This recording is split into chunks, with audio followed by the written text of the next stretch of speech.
Hello student, welcome back. उम्मीद करता हूँ यहाँ पे सब लोग ठीक हो गए। आज का जो सेशंस होगा, जो सीएस एग्जीक्यूटिव एंट्रेंस टेस्ट दे रहा है मे अटेम्प्ट, जो 4 तारीख को आपका एग्जाम डेट आ चुकी है, उनके लिए मॉक टेस्ट जैसा मतलब मैं लेके आया हूँ, जहाँ पे अपन आज डिस्कस करेंगे पेपर नंबर 2 को, जो होगा आपका legal aptitude and logical reasoning पे। अपन क्या करेंगे, डिस्कस करेंगे। 25 क्वेश्चंस लेके आया हो, आपके प्रैक्टिस के लिए लेके आया हो। ऐसा नहीं कि भाई जो हिरेन सर यहाँ पे बता रहे हैं वही क्वेश्चंस आएंगे, मतलब जस्ट लाइक आप बोल सकते हो प्रैक्टिस क्वेश्चंस रहेगा। तो प्लीज जरूर करके जाना, ऐसे टाइप के क्वेश्चंस आने की उम्मीदें हैं, ठीक है। और जितने भी आपके फ्रेंड सर्कल में सीएस एग्जीक्यूटिव एंट्रेंस टेस्ट दे रहा है मे अटेम्प्ट, उसको प्लीज मेरा लिंक क्या कर दीजिए, फॉरवर्ड कर दीजिए और शेयर कर दीजिए, और उसको जरूर बोलिए कि चैनल को सब्सक्राइब करें, क्योंकि ऐसे ही वीडियो अगर चाहिए आपको, प्रैक्टिस क्वेश्चन हो गया और सीएस के रिलेटेड बहुत सारे वीडियोस आपको जरूर मिलेंगे डे टू डे बेस पे। तो प्लीज आप क्या कीजिए, कनेक्ट करके रखिए। और not only for the purpose of May attempt, आगे जितने भी अटेम्प्ट आएंगे उसके लिए मैं कुछ ना कुछ वीडियो जरूर लेके आऊंगा, ठीक है। लेट्स स्टार्ट द सेशंस, जहां पे अपन डिस्कस करेंगे। 25 क्वेश्चंस लेके आया हूं, वन बाय वन अपन देखते जाएंगे कि कैसे कैसे क्वेश्चंस क्या क्या है, समझेंगे आराम से। कुछ भी डाउट हो तो बिंदास कमेंट सेक्शन में लिखना कि सर मेरे ये डाउट है। आपके जो भी डाउट डिफिकल्टी क्या कीजिएगा, शॉर्टेड आउट किया जाएगा, ठीक है। चलो बिंदास कमेंट सेक्शन में लिख देना, अदरवाइज मुझे मालूम नहीं गिरेगा कि भाई आपका डाउट्स क्या है। पहला क्वेश्चन आता है, a correct clock shows 9 o'clock in the morning, through how many degree will the hours and rotate when the clock shows on 3 o'clock in the afternoon. मतलब इन लोगों ने क्या बोला है कि अगर देखो एक घड़ी बना लेता हूं पहले मैं, यहाँ पे इन लोगों ने क्या बोला है पे कितना डिग्री आपकी जो घड़ी है वो घूमेगी। इन शॉर्ट में बोलने जाऊँ तो अगर देखोगे तो एक घड़ी 360 डिग्री होती है। अभी उन लोग ने बोला कि 9 o'clock यहाँ पे होता है अपना, और आफ्टरनून में उन लोग ने बोला है कि 3 o'clock यहाँ पे। तो इधर से लेके ये वाली घड़ी का टाइम में बोल रहा है, मतलब ये इनडायरेक्टली हाफ दिख रहा है आपको। क्या दिख रहा है, ये पूरा कितना है 360 डिग्री है, पूरा घड़ी कितना है 360 डिग्री है। उन लोग ने बोला है कि अगर मेरा घड़ी 9 बजे से मॉर्निंग से बाद में 3 बजे शो कर रहा है आफ्टरनून में, तो वो कितना डिग्री घुमा है, इन शॉर्ट उन लोग पूछ रहे। तो कहा ना का पूरा दिख ही रहा है, हाफ डिग्री घुमा है। मतलब अगर 360 डिग्री का मैं हाफ करूं तो ये कितना हो जाएगा, 180 डिग्री ये, 180 डिग्री ये। और क्वेश्चन किसका पूछा है, इतना पूछा है उन लोग ने। तो आपका आंसर क्या आएगा बॉस, 180 डिग्री आएगा। समझ में आ रहा है वीडियो में क्या बोल रहा हूं। तो first answer is your D, 180 degree. Second question पे आते हैं, क्या लिखा है, under the which of the following article of the Constitution of India president can impose a presidential rule in the state। मतलब कॉन्स्टिट्यूशन एक्ट के अंदर, जो लॉ के अंदर है आपका फर्स्ट चैप्टर, उसके अंदर बोला है कि कौन से एक्ट के अंदर प्रेसिडेंट को राइट है कि वो स्टेट पे जो भी president can impose the presidential rule, कौन से स्टेट पे वो प्रेसिडेंशियल रूल लगा सकता है, वो कौन से आर्टिकल में लिखा है। तो आपको मालूम है वो आर्टिकल नंबर कौन सा था, 356 का क्या था, आर्टिकल था। जनरली ये वाला सिचुएशन कभी आता है जब भी कुछ स्टेट में फॉर एग्जांपल सीएम के पद को लेके, मतलब कि अपन देखते हैं कि बहुत टाइम ऐसा होता है, पार्टियां चेंज होती रहती है, तो सर्टन टाइम ऐसा होता है कि भाई सर्टन डेज तक तो सीएम होता ही नहीं है वो स्टेट के अंदर। तो वो टाइम पे कौन सा रूल एप्लीकेबल होता है, जनरली प्रेसिडेंशियल रूल एप्लीकेबल होता है। नेक्स्ट आ जाएगा, थर्ड क्वेश्चन पे आएगा अपन, क्या बोलता है, let's see. Every promise and every set of promise forming the consideration for each other is called dash. मतलब आप कुछ प्रॉमिस कर रहे हो एक दूसरे को, तो उसको क्या बोलोगे, उसको क्या बोलोगे, ऑफर बोलोगे। नहीं, ऑफर में जनरली एक पार्टी क्या करती है, ऑफर करती है। पर यहां पे क्या बोला, every promise and every set of promise forming consideration for each other, तो वो क्या आ जाएगा आपका, nothing but it's a agreement. Answer क्या आ जाएगा, इज अ डी, एग्रीमेंट आएगा। प्रपोजल भी नहीं आएगा, क्योंकि प्रपोजल वन पार्टी देती है जनरली, ऑफर जैसे just like offer. But agreement में क्या होता है, एक पार्टी और दूसरी पार्टी ईच अदर क्या करता है, कंसिडरेशन के बेस पे क्या करते हैं, सेट ऑफ प्रॉमिस करते हैं कि हाँ भाई मैं तो को सर्टेन गुड्स भेजूंगा, तू उसके बदले में मुझे पैसा देगा। वो चीज को क्या बोलेंगे आप, एग्रीमेंट बोलोगे। फोर्थ क्वेश्चन पे आ जाते हैं। अभी क्या लिखा है यहाँ पे, choose the word which is not similar to the other word in a group मतलब आपको यहाँ पे इन लोग ने क्या दिया है, ये लॉजिकल रीजनिंग वाला क्वेश्चन है। उन लोग ने क्या बोला है कि आपको फाइंड आउट करना है ऑड वन, मतलब कि कौन सा ऐसा है कि जो ये ग्रुप ऑफ उसके अंदर नहीं आता। तो जनरली देखो डैशबोर्ड हो गया, ये तो पढ़ लेते पहले क्या लिखा है। डैशबोर्ड हो गया, डॉक हो गया, फेंडर हो गया एंड बोनेट हो गया। तो ये सब चीजें कहां ना कहीं क्या दिखते हैं, बोनेट, डैशबोर्ड, फेंडर, एक नथिंग बट ये कहां ना कहां कंपोनेंट दिखते हैं किसके, कार के। जहां पे अपन गाड़ी चलाते सामने क्या होता है, अपना डैशबोर्ड होता है, बोनेट हो गया। तो ये सब क्या है, कार के पार्ट है, मतलब कार की रिलेटेड क्या है आप बोल सकते हो वर्ड है। तो उसमें से ऑड वन कौन सा हो जाएगा, डॉक हो जाएगा। तो आपका आंसर क्या आ जाएगा, डॉक। तो अपने को क्या बोला था, choose a word which is not similar to the other word in a group, मतलब ऑड वन फाइंड आउट करना है आपको। चलो आगे आ जाएंगे सर, फिफ्थ क्वेश्चन आराम से समझेंगे, ये भी लॉजिकल रीजनिंग का क्वेश्चन है। लेट्स सी, यूवी एक्स अरे क्यू आर एम एन आई जे, मतलब नेक्स्ट अपने को फाइंड आउट करना है what is a next in a series. मैं पहले क्या कर लेता हूं, उससे अच्छा जब भी ऐसा कोई टाइप का क्वेश्चन आ रहा है जहां पे आपको दिख रहा है कि भाई एबीसीडी वाला क्वेश्चन है, और आएगा एबीसीडी वाला एक क्वेश्चन आपको जरूर दिखेगा आपके एग्जाम के अंदर, तो पहले क्या कर देना, चुपचाप एबीसीडी लिख देना है। चलो मैं लिख देता हूं, यहाँ पे एबीसीडी लिख देता हूं, A B C D E F G H I J K L M N O P Q R S T U V W X Y and Z. ठीक है, चलो मैंने पहले एबीसीडी लिख दिया जैसे कि मैं तुम लोग को बोला ऐसे। अभी उन लोग ने क्या बोला है, दो दो सेट बनाया है, मतलब यूवी का एक सेट है, चलेगा कोई प्रॉब्लम नहीं है। बाद में एमएन का एक सेट है, सॉरी क्यूआर का एक सेट है, बाद में एमएन का एक सेट है, बाद में आईजे का एक सेट है। मतलब उन लोग ने ऐसे जा रहे हैं, समझ में आ रहा है अपने को। और देखो क्या लिख कर रहे हैं उन लोग, यूवी के बाद में उन लोग ने दो अल्फाबेट छोड़ा और उसके बाद क्यूआर को पकड़ा, बाद में वापस से दो अल्फाबेट को छोड़ा, एमएन को दिया क्वेश्चन के अंदर, बाद में केएल को छोड़ा, बाद में आईजे दिया, वापस से अपने को दो क्या करना है, छोड़ना है। तो अपना आंसर क्या आ जाएगा, ई एफ आ जाएगा। तो अपना यहाँ पे दिया है ई एफ, यस पहला ही दिया है ई एफ। तो what is your answer, E F is your answer. बहुत इजी होता है, थोड़ा बहुत आपको क्या बहुत इजी होता है, लॉजिकल रीजनिंग बहुत इजी होता है, बट ठीक है सर्टेन टाइम्स क्रैक नहीं होता है, इसलिए अपने को क्या लगता है, डिफिकल्ट लगता है। Otherwise is very easy. थोड़ा पेशेंस रखना, थोड़ा सीरीज समझना। देखो क्वेश्चन के अंदर ही आंसर लिखा था इसके अंदर, बट हाँ थोड़ा प्रेजेंस ऑफ माइंड रखना, क्योंकि क्या आपकी जो एग्जाम है वो प्रेजेंस ऑफ माइंड की ही है, क्योंकि आपको तो केबीसी खेलना है। और नो डाउट आपको सभी क्वेश्चन क्या करने का आना है, अटेंड करके आना है, कुछ भी हो जाए, बिकॉज नेगेटिव मार्किंग तो है नहीं, क्यों अपन छोड़े, अगर राइट होगा तो 1 मार्क पूरा मिलेगा। समझ में आ रहा है वीडियो में क्या बोल रहा हूं? तो प्लीज बच्चे लोग ये छोटी छोटी गलतियां मत करना और कॉन्फिडेंस रखो अपने आप पे, आप फर्स्ट अटेम्प्ट निकल जाओगे। कोई ऐसा रॉकेट साइंस नहीं है CS executive entrance test. CS executive entrance test में बोल रहा हूं, कोई ऐसा रॉकेट साइंस नहीं है कि आप नहीं क्रैक कर सकते, बहुत डिफिकल्ट है, नहीं। बाद में एग्जीक्यूटिव लेवल पे आओगे तो थोड़ा डिफिकल्ट होगा, और उसके बाद प्रोफेशनल में तो बैंड बजाएगा उन लोग, ठीक है। पर हाँ फर्स्ट एग्जाम आराम से क्रैक कर सकते हो। और कुछ भी डाउट हुआ तो हिरेन सर तो यहाँ पे बैठे हैं, बिंदास कमेंट सेक्शन में लिख दीजिए, सर मेरे ये डाउट, आपको जो भी डाउट डिफिकल्टी है जितना हो सके मैं क्या करूंगा, सॉल्व करने की ट्राई करूंगा उसको भी। 6 क्वेश्चन पे आ जाएंगे। In the following question choose the correct code form. क्या बोला है, इफ एनी। अगर उन लोगों ने बोला है इफ एनी इज अ 40 है, मैनी 53 है, तो दैट एम एन आई ए सी कितना होगा। वंस अगेन इसको भी मैं अल्फाबेटिकल मतलब अपना एबीसीडी के फॉर्म में मैं तो इनको कोड किया है लोग को। ये ज्यादा है ना आपका लॉजिकल रीजनिंग में कोडिंग वाला क्वेश्चन बहुत ज्यादा आएंगे, तो हमेशा ध्यान में रखना है कि ये कोड बना कैसे है। देखो तुम लोग को बताता हूँ कोड बना कैसे है। वापस से एबीसीडी में पूरा लिख रहा हूँ, A B C D E F G H I J K L M N O P Q R S T U V W X Y and Z. अभी देखो ए कितने नंबर पे आता है, 1 नंबर पे आता है।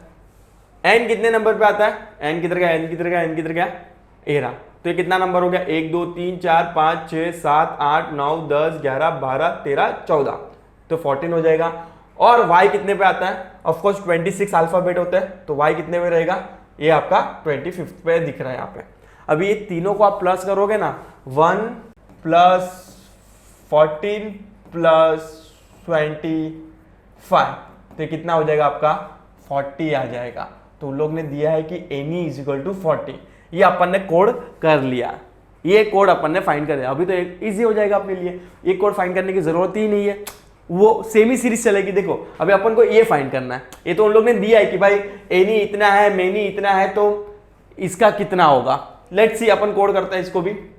एक कोड हो गया अपना, तो दूसरे कोड में टाइम वेस्ट नहीं करना है अपने को, ठीक है। अगर आपको कॉन्फिडेंस नहीं है तो करो वापस से, अगर अपने कोड को क्रैक कर लिया तो टाइम पास मत करो। देखो चलो यहाँ पे अभी m कितना है, 1 2 3 4 5 6 7 8 9 10 11 12 13, 13 पे आता है m, बाद में a1 n 14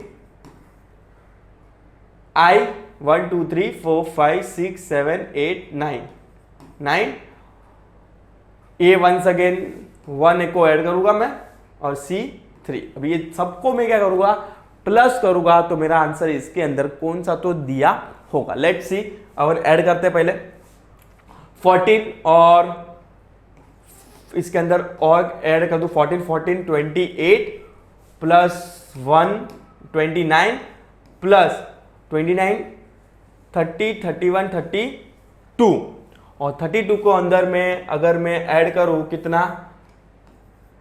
ये 9 जो बचा है उसको, तो कितना आ जाएगा मेरा आंसर 41 आ जाएगा। आपका आंसर दिया रहेगा इसके अंदर 41। बहुत इजी है, खाली कोड को क्रैक करना है। देखो लॉजिकल रीजनिंग में कोडिंग वाले क्वेश्चंस ही आएंगे, क्योंकि उधर दिमाग चलाना पड़ेगा बॉस आपको, ठीक है। चलो आगे बढ़ेंगे sir. What does the Article 17 of the Constitution says?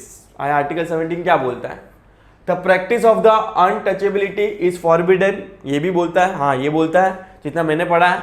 Untouchability is एबोलिश्ड, of course ये भी बोलता है। और practice untouchability is an offence, तो ये आपका आंसर आएगा all of the above.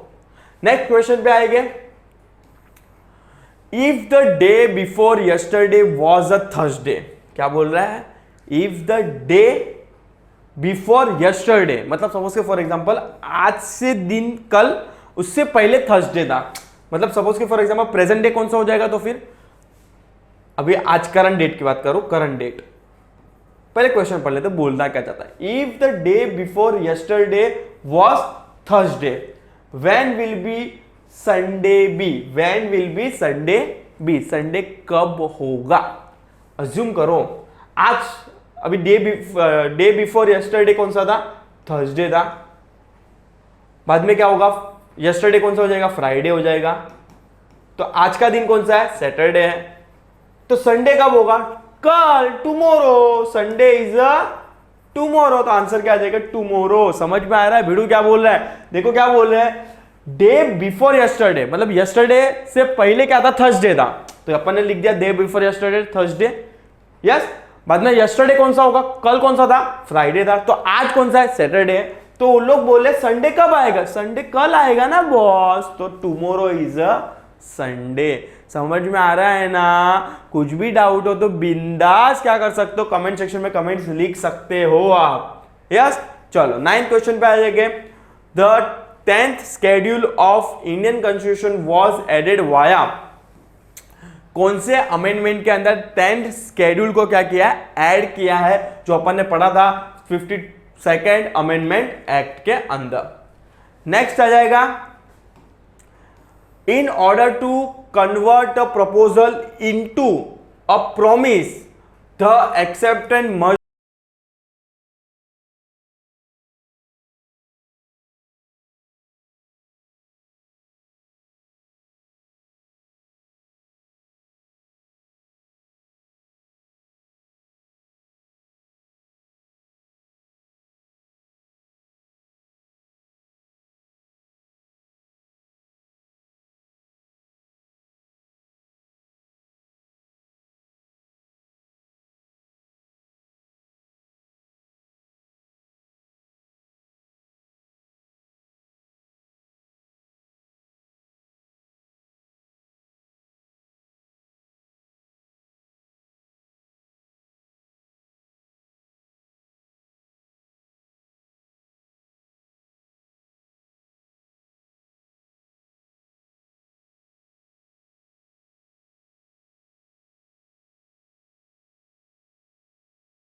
ACID, उसको कोड कैसा दिया उन लोग ने?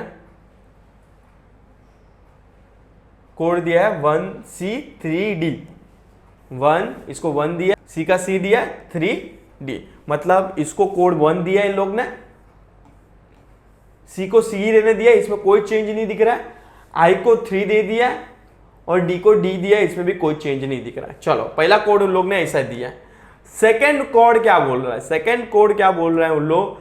पैम्पर को PAMPER, उसको कैसे लिखा है? P1MP, अपन पहले लिख देते हैं पहले क्वेश्चंस को इसके। ये पहला कोड दिया हम लोग ने। सेकेंड कोड क्या दिया है? PAMPER। अभी इसको कोड क्या दिया है उन लोग ने?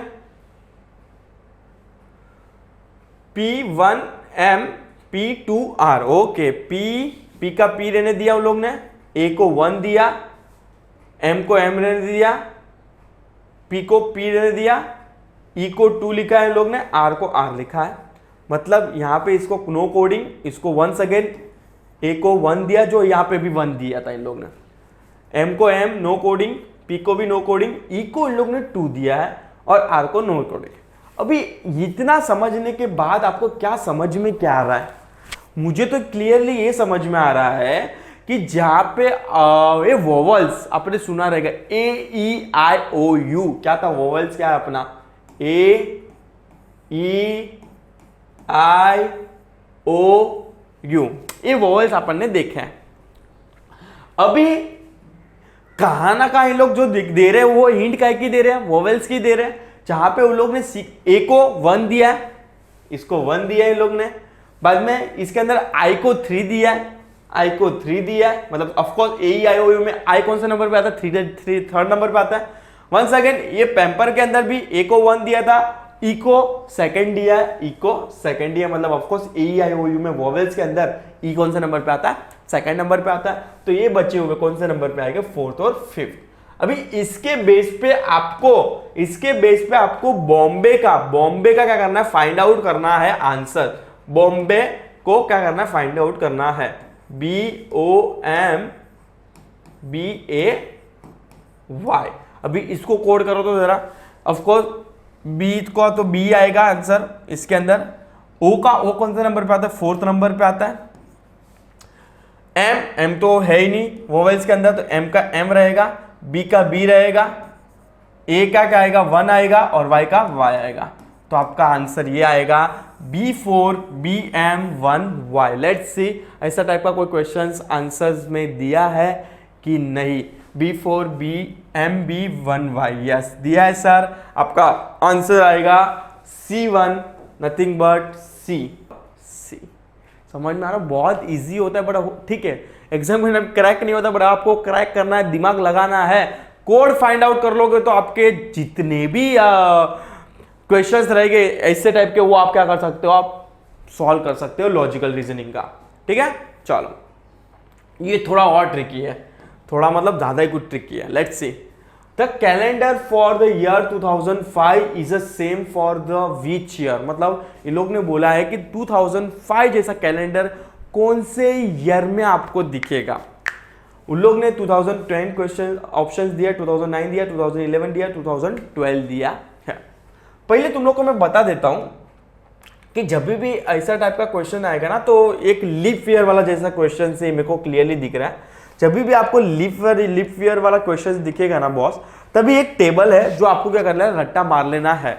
रट्टा मार लेना मतलब अभी मैं तुम लोग को जो दे रहा हूं वो क्या है कि लीप ईयर का क्या है? रट्टा मारना है। मतलब वो टेबल आपको कोई भी हालत में एनीवे तुम लोग क्या कर देना? लिख लेना वो मतलब यहाँ पे अगर मैं आपको समझाने बैठूंगा तो it's very difficult to understand, क्योंकि उसके पीछे बहुत बड़ी कहानी है। तो बेटर है कि जो एक टेबल दे रहा हूं तुम लोग क्या कर रहे हो? आप वहां पे क्या कर लो? लिख दो। ठीक है, तो एक टेबल है यहाँ पे बना रहा हूं मैं। लीप ईयर एवरी 4 ईयर में आता है, वो तो क्लियर है आपको, एवरी 4 ईयर में आता है। तो ईयर डिवाइड बाय 4 करना है आपको और अज्यूम करना है ये 0 है और उसका कोड दिया है 28। बाद में आपका once again year divide by 4 1, year divide by 4 2 और ईयर डिवाइड बाय 4 इज 3। अभी इसका कोडिंग बैठेगा 611। ये टेबल जब भी लीप ईयर वाला क्वेश्चन आएगा तो ये टेबल क्या कर लेना, रट्टा मार लेना। अभी करना कुछ नहीं है, जो उन लोग ने दिया है उसको क्या करना है, आपको डिवाइड बाय करना है। जब ये गुजराती में थोड़ा मैं फॉर्मेट में बना रहा हूँ, अभी हम लोग तो गुजराती में ऐसे करते थे, जहाँ पे 4 को डिवाइड करना है आपको। क्या दिया है 2005, इस लोग ने क्या दिया है, ईयर दिया। 4 इंटू करूंगा मैं 5 तो ये आ जाएगा मेरा 20, करेक्ट। 0 0 नीचे भी 0 लाया और मैं 5 करूंगा डिवाइड बाय 4 1 जा 4 तो ये बचेगा मेरा 1 बचा अभी, यस 1 बचा मेरा। अभी 1 का कोड क्या दिया है यहाँ पे, 6 दिया है। मतलब मैं 2005 के अंदर अगर मैं 6 ऐड करूं तो मेरा आंसर कितना आ जाएगा, 2011 is your my answer. 2011 is my answer आ जाएगा। तो देखो क्वेश्चन के अंदर 2011 दिया है क्या। आप कौन से भी ईयर का क्वेश्चन ऐसा बैठेगा तो आपको ये टेबल याद रखना है। 4 ही टेबल है, 0 1 2 3 4, अरे 0 1 2 3, उसके सामने 28 6 11 11। बाद में ऐसे ही डिवाइड करना, आपका आंसर सेम आएगा। कुछ भी कर लो सेम ही आएगा। तो ये टेबल जो है वो जादू है एक, और जादू आपको क्या करना है, सीखना है। यस, जीतना नहीं है, रट्टा मारना ही। तो आपका यहाँ पे आंसर क्या आएगा, 2011। यस दिया है यहाँ पे answer, C is nothing but 2011। समझ में आया। चलो आगे बढ़ेंगे sir. Who has the authority to decide the remuneration of the first auditor? Nothing but the board of director has a power as per the Companies Act के अंदर clearly लिखा है। Which of the following is always associated with the justice? Question number 14 का answer क्या आएगा, क्या लिखा है, Which of the following is always associated with the justice is nothing but legitimate। आपका आंसर आ जाएगा। An agreement not enforce by law is called. भाई अगर कोई एग्रीमेंट एनफोर्स बाय लॉ मतलब लॉ के तहत नहीं है तो वो एग्रीमेंट आपको आप क्या कहलाते हो, क्लियरली लिखा है भाई बुक के अंदर, इज अ वॉइड एग्रीमेंट। माना ही नहीं जाएगा कि ऐसा टाइप का एग्रीमेंट हुआ था। समझ में आ रहा है कि नहीं। कोई भी एग्रीमेंट के अंदर कुछ भी मिसिंग है एज पर द एग्रीमेंट के कॉन्ट्रैक्ट एक्ट के हिसाब से, डेफिनेशंस के हिसाब से, कोई भी एक चीज मिसिंग है, अगर वो मिसिंग रहेगी तो वो एग्रीमेंट माना ही नहीं जाएगा और वो एग्रीमेंट को वॉइड एग्रीमेंट कहा जाएगा। नेक्स्ट 16 क्या बोलता है, अब ये भी थोड़ा लॉजिकल जैसा ही है। If in a language 1 is called 2, 2 is called 3, 3 is called 4 and 4 it's called 5 and 5 it's called 6, then what is the square of 2? ओ सर क्या बोल दिया। देखो अपन नोट्स में जाते हैं वापस से, कुछ नहीं, इतना रॉकेट साइंस नहीं है। उन लोग ने बोला है कि 1 को क्या कहना है, आपको कोड दिया 2 दिया, 2 को उन लोग ने 3 दिया, 3 को उन लोग ने 4 दिया, 5 दिया है और 5 को उन लोग ने कोड दिया है 6। तो उन लोग ने बोला है कि इसका कोड क्या होगा। तो आपको खुद को मालूम है कि 2 का स्क्वायर क्या होता है, 4 होता है। तो आपका 4 का कोड क्या दिया है, 5। तो इज योर आंसर इज 5। कितना इजी था, थोड़ा दिमाग में क्रैक होता था तो आंसर मिल जाता अपने को 5। समझ में आ रहा है कि नहीं। ओ समझ में आ रहा है बच्चे लोग, यस और नो कमेंट सेक्शन में लिखिए हाँ सर समझ में आ रहा है। समझ में आया, बहुत इजी था। आगे बढ़ेंगे। Which of the following is not an objective of law of tort? tort के अंदर कौन सा ये ऑब्जेक्टिव नहीं है। करेक्टिव और imposition of the moral blame, corrective justice, deterrence और लास्ट है कंपेंसेशन। तो आपने पढ़ा रहेगा जो था आपका इम्पोजिशन ऑफ मोरल ब्लेम करके कुछ था ही नहीं टोट के अंदर। नेक्स्ट आ जाएगा what is the primary functions of law of टॉट। प्राइमरी फंक्शंस कौन सा है टॉट का, let's see. The spreading of losses throughout the society, compensating the claimant, the punishment of a wrongdoer and the clarifications of the human right of parties. तो यहां पे मुझे जो दिख रहा है वो है कंपेंसेटिंग द क्लाइमेट। यस चलो आगे बढ़ेंगे। An agreement enforced by law is called dash. A agreement enforce by a law it's called dash. जब भी आपने देखा रहेगा कि भाई अगर मेरा एग्रीमेंट प्रॉपर है एज पर द कानून के हिसाब से, मतलब लॉ के हिसाब से, तो मेरा क्या बन जाता है, कॉन्ट्रैक्ट बन जाता है। लेट्स सी क्वेश्चन के अंदर दिया है agreement contract both A and B, none of the above, तो आंसर आ जाएगा कॉन्ट्रैक्ट। यस, बहुत इजी था। आगे बढ़ेंगे 20 क्वेश्चन पे। The law of contract is different from the law of tort in a which way. आपको फाइंड आउट करना है कि कौन से वे में लॉ ऑफ कॉन्ट्रैक्ट अलग है लॉ ऑफ टॉर्ट से। Let's see, contract are always written, yes ये भी सही है। It is a generally concern a relation between the two parties only. ये भी मेरे को लग रहा है कि जरूरी नहीं है कि दो पार्टी के बीच में हो रिलेशन हो, जरूरी है, तो कहा ना कहा ये मुझे लग रहा है कि ये नहीं बैठ रहा है। लेट्स से आगे देखते हैं। Tort is made up predominantly statute of law and it is an actionable in both the civil and criminal court। तो ये भी है, ये भी है, ये भी है, तो ये नहीं है, ये जनरली नहीं है, तो ये डिफरेंट है लॉ ऑफ कॉन्ट्रैक्ट और लॉ ऑफ टॉर्ट के बीच में। नेक्स्ट आ जाएगा 21। Ram went to shopping 9 days ago. 9 दिन पहले राम क्या गया था, शॉपिंग करने गया था। He goes to shopping only on Thursday. What is the day of week is today. आज कौन सा दिन है वो फाइंड आउट करना है बच्चे लोग। पहले देखो ऐसा कुछ क्वेश्चन दिया ना, 9 day है ना, 1 2 3 4 5 6 7 8 9, ठीक है। अभी लोग ने बोला है कि 9 दिन पहले, अपने को क्वेश्चन इसका पूछा है टुडे इज कौन सा डे, ये अपने को फाइंड आउट करना है। 9 दिन पहले मतलब यहां से स्टार्ट करना है, थर्सडे से भाई ने शॉपिंग की है, तो अज्यूम करो यहां से 9 दिन पहले थर्सडे रहेगा, क्योंकि उन लोगों ने क्लियरली बोला कि 9 day पहले गया था और हमेशा वो थर्सडे जाता है, तो अज्यूम करो कि उस दिन तो ऑफकोर्स 9 दिन पहले गया तो वो थर्सडे होगा ना, क्योंकि वो जाता है कौन सा दिन पे, थर्सडे पे शॉपिंग जाता है, तो थर्सडे को शॉपिंग गया था।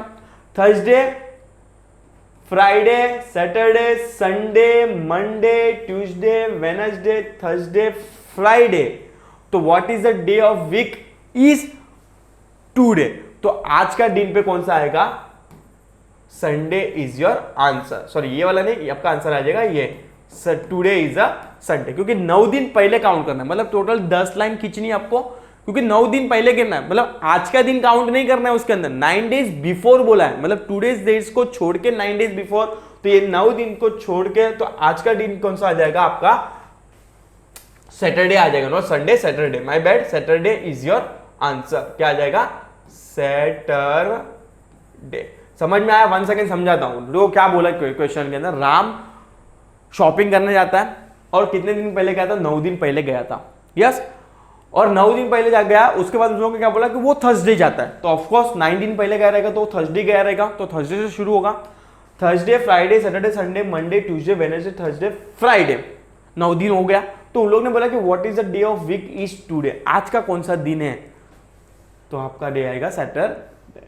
क्लियर है बच्चे लोग, समझ में आ रहा है ना? यस, चलो आगे बढ़ेंगे। 22 क्वेश्चंस, लेट्स सी क्या बोलते हैं। What is mean by the term actionable per se, actionable at a instance of the injured party only, नहीं, actionable only in the civil court, नहीं, or tort of strict liability, नहीं, actionable without a proof of damage is nothing but actionable per se. आपका ये law term दिया, उसको elaborate किया, इन लोगों तो आंसर क्या आ जाएगा, ये D1 आ जाएगा। चलो आगे बढ़ेंगे। 23 समझ में आ रहा है ना? चलो 23 का क्या बोला इन लोगों ने, when one person signifies to the another his willingness to do और to abstain from the doing anything with the view to obtaining the assent of that other person to such act और abstain, he said to make a proposal. ये बहुत common line है, इतनी बार रट्टा मारा है contract act के अंदर, तो ये उन लोगों ने पूरा लाइन छाप दी है। यस, तो आंसर क्या आ जाएगा, प्रपोजल आ जाएगा। यस, चलो और लास्ट है, सेकंड लास्ट है, सॉरी 24। व्हाट इज कंपनी से का आ गया क्वेश्चन, क्लियरली दिख रहा है यहाँ पे। What is the maximum number of member in a private company as per the new companies act 2000, maximum 200 है। प्राइवेट कंपनी लोग ने क्लियरली मेंशन किया है, यस, प्राइवेट कंपनी। अगर पब्लिक कंपनी होता तो अनलिमिटेड है, आपको खुद को मालूम है, यस। डायरेक्टर की बात करूं तो प्राइवेट कंपनी के लिए मिनिमम कितने हैं, 2, पब्लिक कंपनी के लिए कितने हैं, 3।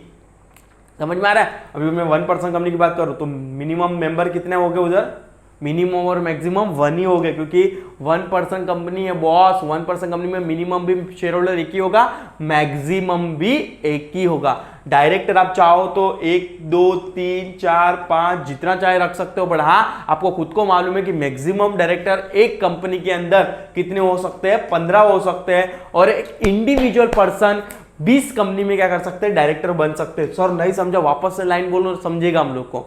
देखो तुम लोग को मालूम है कि एक कंपनी के अंदर, प्राइवेट कंपनी हो, पब्लिक कंपनी हो, कोई सी भी कंपनी हो, उसके अंदर 15 डायरेक्टर से ज्यादा नहीं हो सकते हैं, पर हाँ स्पेशल रिजोल्यूशन और अदर फॉर्मेलिटीज आपको फुलफिल करनी पड़ेगी। बट एक बंदा, सपोज कि for example mister Hiren, maximum 20 company के अंदर ही डायरेक्टर बन सकता है। क्लियर है, ठीक है। और उसमें भी फॉर्म में कंडीशन है 10 और वो सबका, तो आई होप तुम लोग को क्लियर है वो सब चीजें। और लास्ट क्वेश्चन है, बाकी के जो 25 क्वेश्चन में नेक्स्ट सेशन में लेके आऊंगा, बट यहां तक अपन 25 क्वेश्चन ही क्या करेंगे, अपन सॉल्व करेंगे। The essential characteristic of the companies are, company के क्या क्या फीचर्स है। It is a separate legal entity, yes. It has a common seal, yes. It has a perpetual succession, yes. तो आंसर आ जाएगा all of the above is your answer. Clear है। तो I hope तुम लोग को clear हो गए रहेंगे दो टोटल 25 क्वेश्चन। सो प्लीज बच्चे लोग, अगर आपको कोई भी डाउट हो बिंदास कमेंट सेक्शन में लिखना। आगे के और 25 क्वेश्चन में लेके आऊंगा नेक्स्ट सेशन में, तो प्लीज उसके लिए जरूर अपडेट रहना। आज या तो कल वो वीडियोस आपको जरूर मिलेगा, तो प्लीज अपडेट जरूर रहिए। और आपके जितने भी फ्रेंड सर्कल में सीएस एग्जीक्यूटिव एंट्रेंस टेस्ट दे रहा है या तो देने वाला है अपकमिंग मंथ में, तो प्लीज मेरा लिंक क्या कीजिए, उसको शेयर कर दीजिए और सब्सक्राइब करिए। फ्री में मिल रहा है भाई ज्ञान आपको, तो प्लीज आपका एक ही रोल होगा, खाली सब्सक्राइब कर दीजिए, ठीक है। टिल टाइम प्लीज चैनल के लिए अपडेट रहिए। Thank you so much.